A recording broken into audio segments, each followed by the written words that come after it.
Hello and what is up, YouTube? My name is Jacob Toman, and welcome to today's Toman's Tome discussion titled Organizing the Psalms. There are several ways the book of Psalms are organized. For starters, each psalm is self contained. It's growing season in our part of the world, and as you drive, you can see fields covered with growing crops. From a distance, a field just appears to be a mass of green. Yet once you get a bit closer to the field, you're able to see the painstaking care and organization of each row of crops. What once looked like a disorganized sea of wild growth, upon closer inspection, actually is a carefully coordinated farming masterpiece.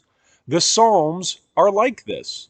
Upon first inspection and initial readings, the organization is different from other books of the Bible, and the pattern of speech is not exactly common for us when we go to Walmart or our local restaurants. Yet, as we read the Psalms and take a closer look, we begin to see layers of carefully coordinated masterpieces which guide and give language to every range of experience in our lives as members of God's family.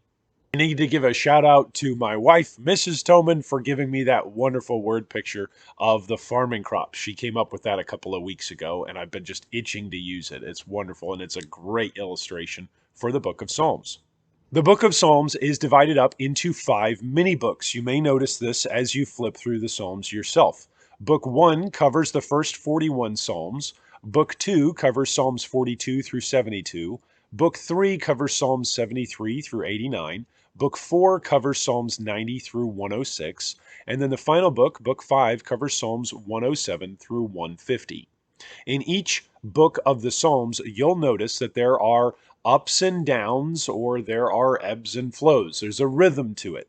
In each book of the Psalms, there will be an ending psalm that includes a blessing towards God, or what we might call a benediction. The whole book of Psalms ends with Psalm 150, which is in every verse a call to bless God. The Psalms use various sorts of methods to convey importance.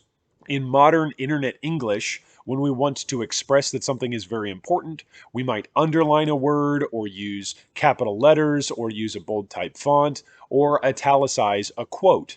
In ancient Hebrew, the language the Psalms were originally written, there was no underlining or bold type font or italicization.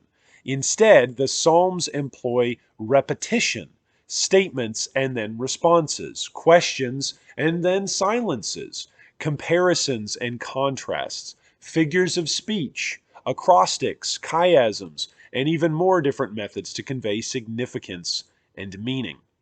I say all of this to encourage you.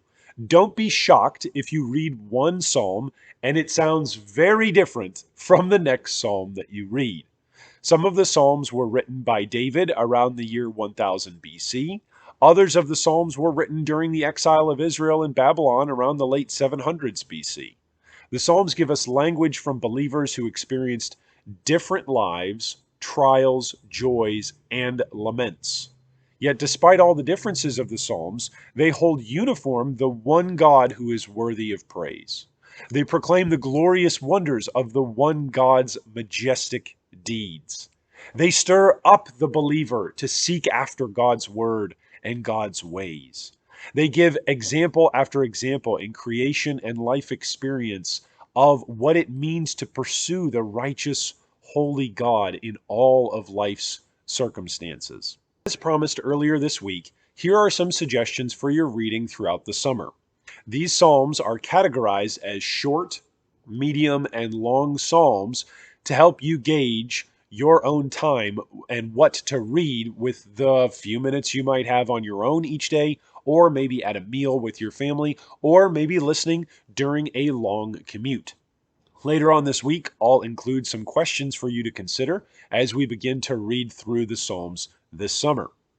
The shorter Psalms are Psalms 1, 4, 8, 13, 23, that's going to be familiar to a lot of us, 43, 82, 93, 100, 110, that was a psalm that was a favorite of Jesus, and he often quoted from it, Psalm 117, 121, 123, 131, 142, and 150, the final psalm of the entire Psalter. The medium psalms that I'm suggesting are Psalm 34, Psalm 40, Psalm 51. That's a very famous psalm of repentance by David, Psalm 90, and Psalm 139.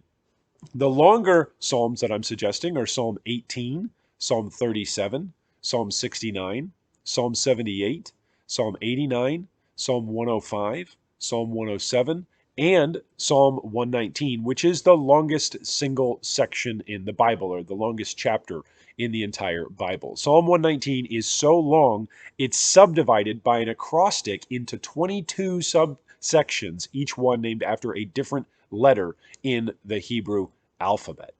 Well, thanks so much for joining us for today's discussion. I hope you're able to take up some of these Psalms and read along with us throughout the summer as we dive into our study of the Psalms. And we are encouraged and we are taught and instructed and given language for all of the experiences that we have as believers in our Lord. Thanks so much again for joining us, and we'll see you next time.